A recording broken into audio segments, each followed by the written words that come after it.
Shalom, damai di hati. Apa kabar Bapak Ibu Saudara-saudara?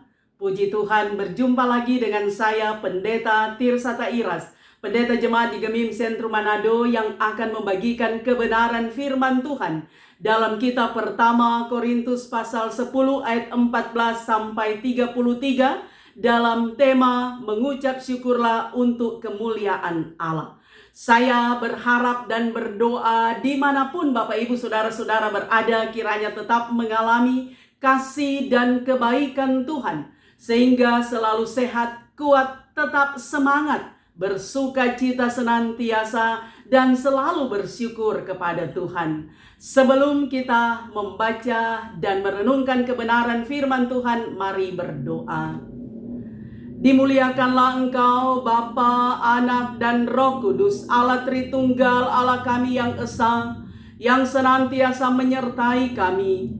Kami ada di hadapan-Mu saat ini, baik hamba-Mu yang memberitakan firman, tetapi juga bagi jemaat-Mu, Bapak Ibu Saudara sekalian, dimanapun mereka berada. Kami menyatu hati memohon hikmat sorgawi, agar supaya Tuhan Engkau memberikan pengertian bagi kami untuk kami dapat memahami dengan benar apa kehendak firman-Mu, sehingga kami juga dapat menerjemahkan kata firman Tuhan dalam kehidupan kami setiap hari. Tuhan, isi bejana hati kami yang kosong dengan kebenaran firman-Mu. Tuhan, menaruh perkataan-perkataan-Mu di mulut hamba-Mu, diperkatakan menjadi berkat bagi banyak orang. Dalam nama Tuhan Yesus kami berdoa. Amin. Bapak Ibu Saudara-saudara, mari kita membaca kitab pertama Korintus pasalnya yang ke-10 ayat 14 hingga ayatnya yang ke-33 dari perikop Israel sebagai suatu peringatan. Karena itu saudara-saudaraku yang kekasih, jauhilah penyembahan berhala. Aku berbicara kepadamu sebagai orang-orang yang bijaksana. Pertimbangkanlah sendiri apa yang aku katakan. Bukankah cawan pengucapan syukur yang atasnya kita ucapkan syukur adalah persekutuan dengan darah Kristus? Bukankah roti yang kita pecah-pecahkan dalam persekutuan dengan tubuh Kristus? Karena roti adalah satu, maka kita sekalipun banyak adalah satu tubuh, karena kita semua mendapat bagian dalam roti yang satu itu. Perhatikanlah bangsa Israel. Menurut daging, bukankah mereka yang makan apa yang dipersembahkan mendapat bagian dalam pelayanan mezbah? Apakah yang kumaksudkan dengan perkataan itu? Bahwa persembahan berhala adalah sesuatu? Atau bahwa berhala adalah sesuatu? Bukan. Apa yang kumaksudkan ialah bahwa persembahan mereka adalah persembahan kepada roh-roh jahat, bukan kepada Allah. Dan aku tidak mau bahwa kamu bersekutu dengan roh-roh jahat. Kamu tidak dapat minum dari cawan Tuhan dan juga dari cawan roh-roh jahat. Kamu tidak dapat mendapat bagian dalam perjamuan Tuhan dan juga dalam perjamuan roh-roh jahat. Atau maukah kita membangkitkan cemburu Tuhan? Apakah kita lebih kuat daripada Dia? Segala sesuatu diperbolehkan, benar, tetapi bukan segala sesuatu berguna. Segala sesuatu diperbolehkan, benar, tetapi bukan segala sesuatu membangun. Jangan seorang pun yang mencari keuntungannya sendiri, tetapi hendaklah tiap-tiap orang mencari keuntungan orang lain. Kamu boleh makan segala sesuatu yang dijual di pasar daging tanpa mengadakan pemeriksaan karena keberatan-keberatan hati nurani, karena bumi serta segala isinya adalah milik Tuhan. Kalau kamu diundang makan oleh seorang yang tidak percaya, dan undangan itu kamu terima, makanlah apa saja yang dihidangkan kepadamu, tanpa mengadakan pemeriksaan karena keberatan hati nurani. Tetapi kalau seorang berkata kepadamu itu persembahan berhala, janganlah engkau memakannya, oleh karena dia yang mengatakan hal itu kepadamu dan karena keberatan hati nurani. Yang aku maksudkan dengan keberatan bukanlah keberatan hati nuranimu sendiri, tetapi keberatan hati nurani orang lain itu. Mungkin ada orang yang berkata, mengapa kebebasanku harus ditentukan oleh keberatan-keberatan hati nurani orang lain? Kalau aku mengucap syukur atas apa yang aku turut memakannya, mengapa orang berkata jahat tentang aku karena makanan yang atasnya aku mengucap syukur? Aku menjawab, jika engkau makan atau jika engkau minum atau jika engkau melakukan sesuatu yang lain, lakukanlah semuanya itu untuk kemuliaan Allah. Janganlah kamu menimbulkan syak dalam hati orang, baik orang Yahudi atau orang Yunani maupun jemaat Allah. Sama seperti aku juga berusaha menyenangkan hati semua orang dalam segala hal.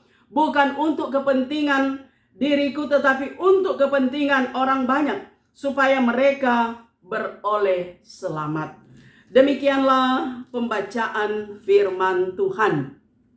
Bapak Ibu saudara-saudara yang kekasih di dalam Tuhan, berkat dan syukur itu adalah dua kata yang sangat familiar dengan kehidupan orang beriman kepada Tuhan Yesus kita semua. Atau berkat dan syukur ini saudara adalah hal yang sangat akrab. Karena semua orang ingin menikmati berkat Tuhan. Semua orang ingin diberkati oleh Tuhan. Dan sebagai respons atau jawaban iman kita atas berkat Tuhan, kita harus bersyukur. Kita harus mengucap syukur kepada Tuhan. Karena itu saudara, berkat itu berasal dari Tuhan.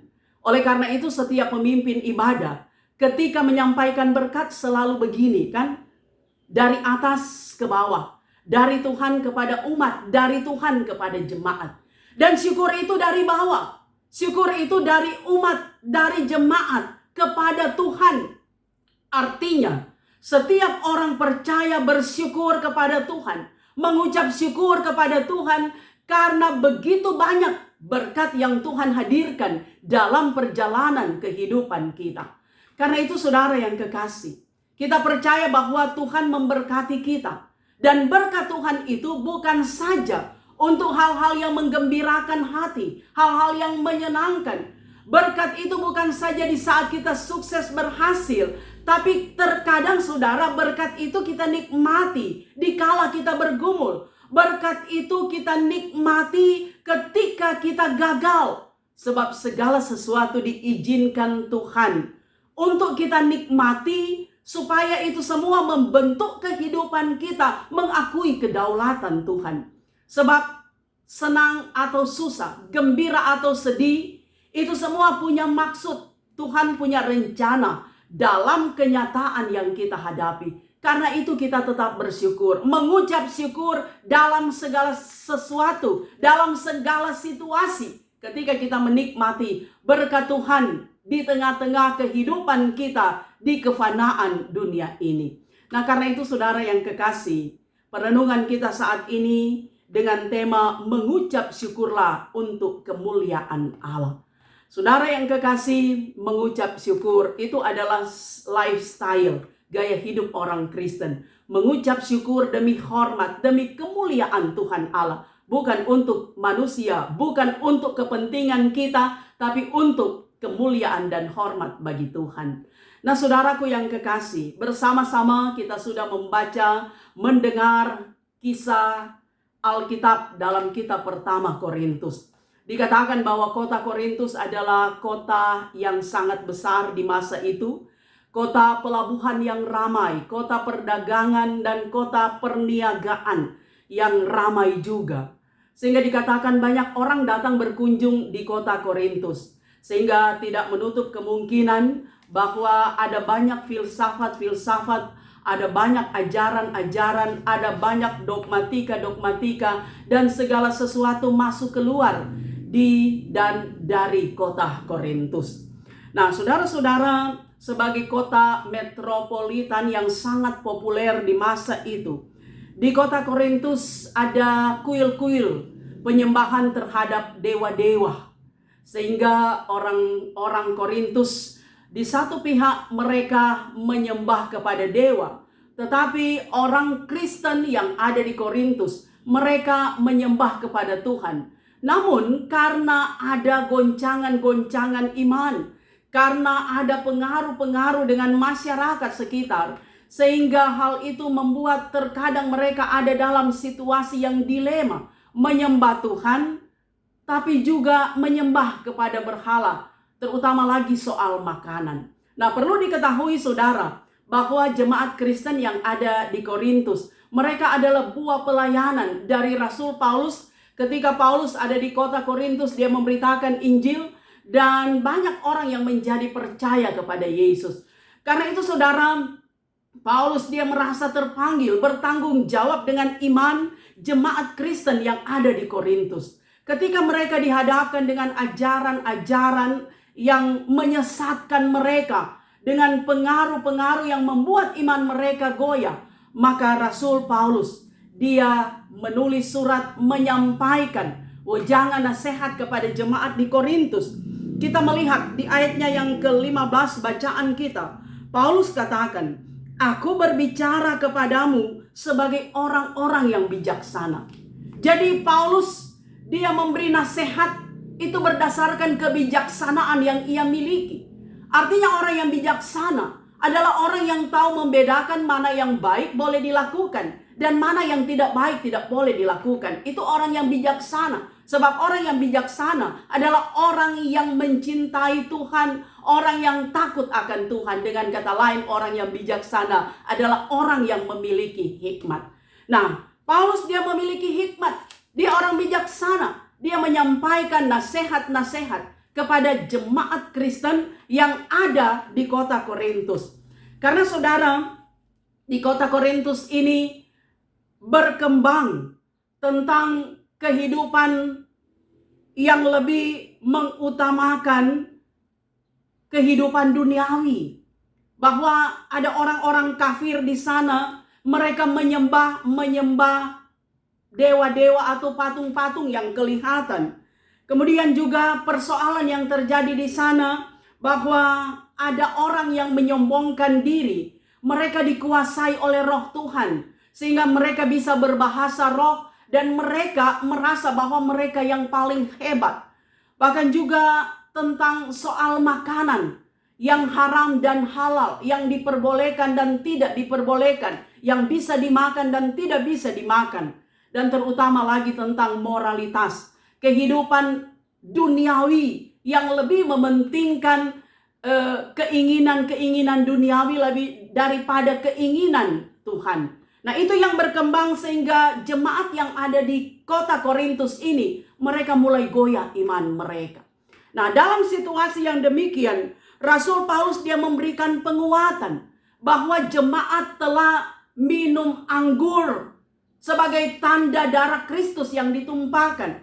Jemaat telah makan roti sebagai tanda tubuh Kristus yang telah diserahkan untuk pengampunan dosa bagi jemaat.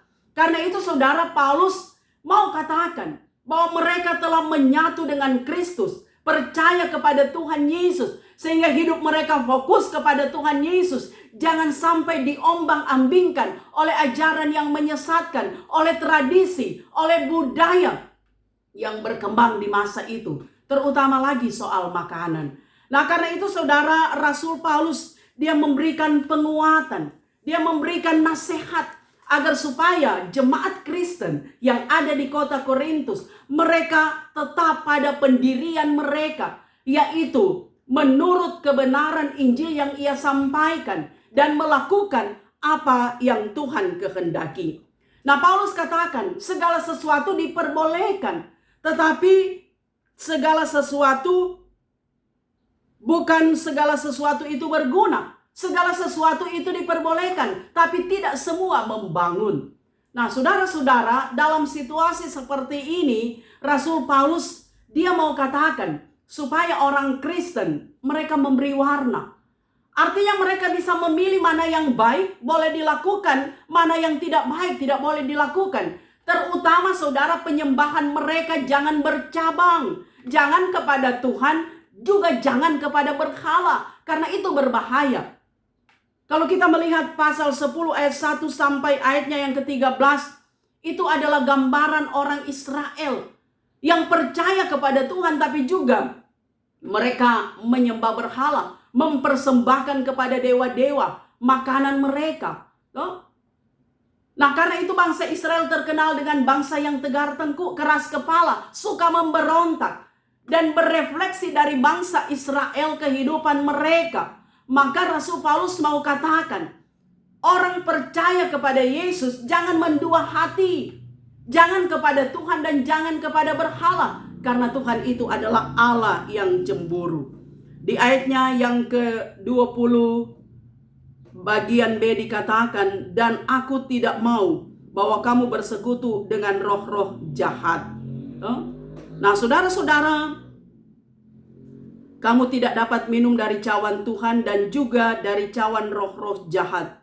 Kamu tidak mendapat perjamuan bagian dalam perjamuan Tuhan dan dalam perjamuan roh-roh jahat. Ayat 21. Nah, saudara-saudara, artinya Paulus mau katakan, jangan mendua hati karena Tuhan itu adalah Allah yang cemburu.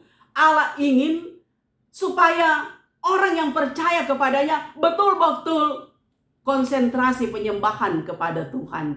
Karena itu saudara, nasihat Paulus ini mau menguatkan, meneguhkan iman jemaat. Bahkan juga saudara, Paulus mau katakan bahwa bukan saja sebagai orang Kristen percaya kepada Yesus, bukan hanya mementingkan diri sendiri, tetapi juga harus melihat orang lain, menghargai orang lain, menghormati orang lain.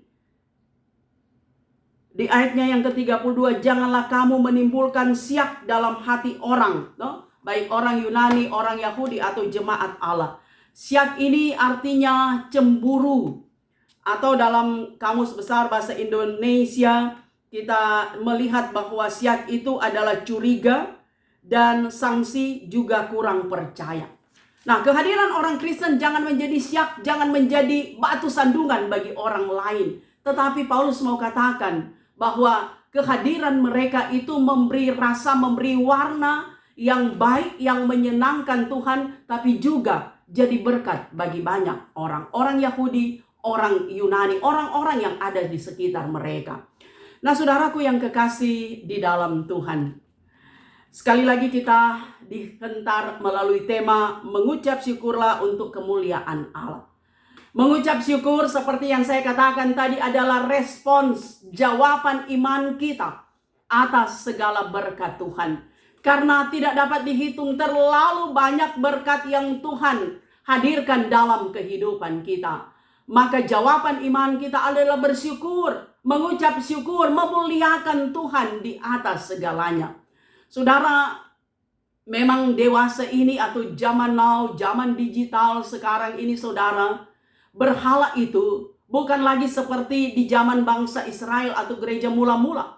Bukan lagi seperti nenek moyang kita yang dahulu, bahwa berhala itu adalah bentuk patung. Kemudian ada dinamisme, kekuatan-kekuatan gaib, kekuatan alam, ada animisme. Nah, saudara-saudara, berhala di zaman modern sekarang ini lebih canggih lagi, saudara. Uang bisa jadi berhala, jabatan bisa jadi berhala, kekuasaan berhala, bahkan segala sesuatu yang ditawarkan di dunia modern ini bisa jadi berhala. Karena apa, saudara? Berhala itu adalah ketika kita tidak lagi memprioritaskan Tuhan. Ketika kita tidak lagi menomorsatukan Tuhan. Kita menomorsatukan yang lain, saudara. Tuhan tergeserkan dari posisi yang paling atas. Sehingga penyembahan kita bukan lagi kepada Tuhan. Tapi segala sesuatu yang memuaskan diri kita itu adalah berhala. Handphone juga saudara bisa jadi berhala. Orang kalau terlalu banyak main handphone, anak-anak main game, pemuda remaja terlalu asik dengan Instagram, ibu-ibu terlalu asik dengan Facebook, lupa saat teduh, tidak ada lagi saat teduh, baca Alkitab, berdoa dan menyanyi. Bahkan kadangkala ibu-ibu terlalu sibuk dengan media sosial sehingga lupa memasak, lupa menyimpang. Itu adalah berhala yang mempengaruhi kehidupan kita. Sehingga kita lupa dengan tugas dan tanggung jawab kita yang sebenarnya. Nah, karena itu saudara yang kekasih, kita percaya bahwa apapun yang Tuhan hadirkan bagi kita, mengantar kita mengakui Tuhan. Saya katakan tadi, uang bisa jadi berhala. Sekalipun disadari bahwa uang itu adalah alat pembayaran yang sah. Karena itu semua orang butuh uang. Kita makan, hidup, anak-anak sekolah, memberi persembahan, itu uang, saudara. Orang Manado selalu katakan bahwa orang butuh uang, bukan daun lemon, saudara. Nah, saudara yang kekasih, tapi ingat, firman katakan bahwa akar dari segala kejahatan adalah cinta uang. Orang kalau lebih menomorsatukan uang, bekerja demi uang, melayani demi uang, cuan, keuntungan, laba. Sama dengan nyanyian, apa yang dicari orang uang bukan Tuhan Yesus. Maka itu adalah berhala modern. Karena kita tidak lagi menomorsatukan Tuhan. Tapi ketika kita bekerja dengan tulus, saudara, penuh tanggung jawab, jujur, setia, kehidupan kita tidak jadi batu sandungan bagi orang lain. Kita dapat membedakan mana yang baik, mana yang benar, mana yang boleh dilakukan dan mana yang tidak boleh. Maka itu adalah suatu kehidupan persembahan yang berbau harum di hadapan Tuhan. Karena kita bekerja juga kan kita mendapat upah, dapat uang, tapi itu bukan tujuan segala-galanya. Kalau kita bekerja semaksimal mungkin memanfaatkan talenta kita, potensi yang kita miliki, menggunakan waktu dengan maksimal, kita mendapatkan berkat dari hasil perjuangan kita. Itu adalah berkat Tuhan, itu adalah anugerah Tuhan. Nah, karena itu saudara, mari kita persembahkan yang terbaik. Ketika juga kita diberkati, mari kita menopang pekerjaan pelayanan gereja Tuhan. Memberi persembahan di gereja dalam persekutuan. Persediaan di rumah Tuhan. Terutama lagi kita mempersembahkan hidup kita sebagai persembahan yang hidup, yang berbau harum di hadapan Tuhan. Itu adalah untuk kemuliaan Tuhan. Nah, karena itu saudara yang kekasih, belajar dari firman Tuhan ini, kita senantiasa diingatkan bahwa hidup kita adalah hidup yang bersyukur. Ada banyak sekali pengaruh-pengaruh modern sekarang ini. Ada banyak sekali godaan-godaan yang datang silih berganti menantang kita. Apakah kita tetap setia pada iman kita? Ataukah kita akan jatuh dan goyah sehingga kita meninggalkan Tuhan? Sehingga kita menomorduakan atau menomorsekiankan Tuhan? Nah, kita yakin saudara, firman Tuhan sebagai kekuatan spiritual bagi kita.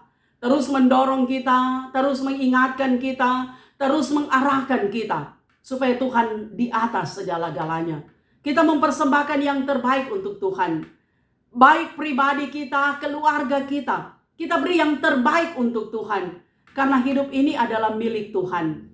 Ketika kita masih bernafas, ketika kita masih beraktivitas, ketika panca indera kita masih berfungsi dengan baik, bukankah itu semua adalah anugerah terindah dari Tuhan? Syukuri itu semua.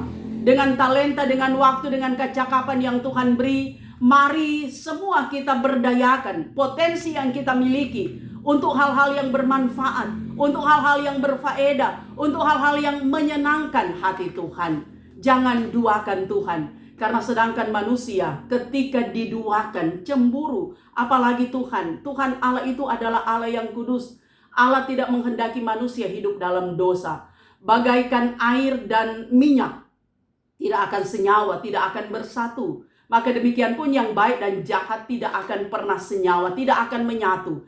Karena itu dengan hikmat yang Tuhan berikan, menjadi orang yang bijaksana seperti Rasul Paulus katakan bahwa kita bisa bedakan mana kehendak Tuhan, mana bukan kehendak Tuhan, mana yang baik dan mana yang tidak baik, mana yang boleh orang mau backing, mana yang boleh orang mau backing. Firman Tuhan adalah portal bagi kita. Bahkan firman Tuhan adalah kompas, petunjuk jalan bagi kita. Agar supaya kita selalu melakukan apa yang baik, yang bermanfaat, bahkan yang berkenan kepada Tuhan. Kita boleh makan apa saja, asalkan makanan itu memberi faedah bagi kita, memberi manfaat bagi kita. Bahkan saudara, pernah ada jemaat bertanya, bolehkah orang bawa makan di kubur? Saudara, kalau orang bawa makan di kubur sebagai sesajen, sebagai persembahan kepada roh-roh, itu bukan ajaran kita. Gemim tidak mengenal ajaran seperti ini. Tapi saudara, kalau misalnya orang siara di kubur, karena sekarang ini kan ada kubur sama dengan rumah. Biaya kubur itu sama dengan biaya bikin rumah. Ada orang barangkali saudara, karena rekreasi, refreshing, orang pergi di kubur, bawa makanan, makan bersama. Mengapa tidak saudara? Orang mau makan sama-sama. Tapi kalau untuk sesajen, untuk roh-roh yang tidak kelihatan, itu bukan ajaran kita. Itu ajaran tidak sehat, saudara. Nah, saudara yang kekasih di dalam Tuhan, karena itu, mari kita dapat melihat zaman dengan kacamata firman Tuhan. Artinya, standar hidup kita itu menurut Alkitab, kebenaran firman Tuhan. Kita kan bisa bedakan mana baik dan mana tidak baik. Dan yakin saudara, apapun yang kita hadapi, apapun yang dihadirkan Tuhan, itu adalah berkat. Syukuri itu semua. Dan persembahkanlah hidup kita kepada Tuhan.